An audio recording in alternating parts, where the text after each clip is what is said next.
I can recall the day, roughly about 60 years ago.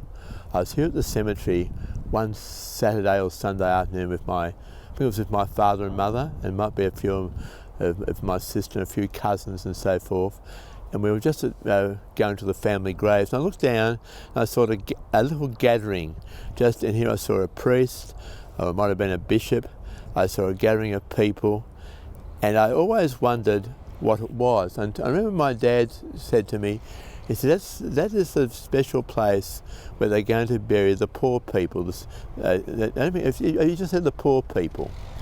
And of course, as the years went on, I found out, I've always was interested to find out what, when I found out it was a special place in the cemetery which had been established with the Catholic Cemeteries Trust and the St Vincent de Paul Society, where they could bury, where a place where people who couldn't afford graves could be buried here in this place. Often people that no one knew, or people in the streets, etc. And I always knew it was a sacred place. And I also knew that Charles O'Neill, who was the founder of the St Vincent de Paul Society here in Sydney, was also buried here alongside, and his brother is buried alongside him, who also died as what we used to refer to in days gone by as a pauper. He had nothing at all. Both he and his brother died without anything, and both had given their whole lives to the service of the poor and the most needy. And from that, over the years, this is how it's grown now into, because now there's much more connection between the Catholic cemeteries and the St Vincent de Paul Society, and it's also as it is a place now for people that, where we bury those who die in the streets and poor, etc. of our city. But it's also a memorial here, a monument also to Charles O'Neill, and Charles O'Neill is well on the way. A lot of work's been done moving towards his, hopefully, beatification and canonisation. We hope that Charles O'Neill one day, and hopefully not too into the distant future, will be Saint Charles O'Neill.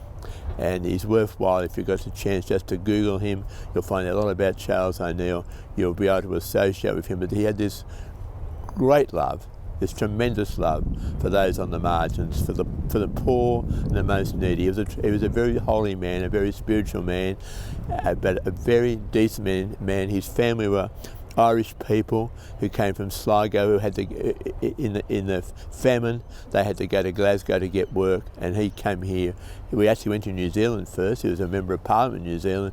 Then ultimately he came over to Melbourne, but he came up here because Archbishop Vaughan, the Archbishop at the time, was very keen to establish the St Vincent de Paul Society here in Sydney, and Charles O'Neill had been associated with St Vincent de Paul, certainly in Glasgow, and then of course ultimately when he went to New Zealand he had a lot to do with the founding there as well, but he established it. Really, he's the founder of the St Vincent de Paul in Australia as well.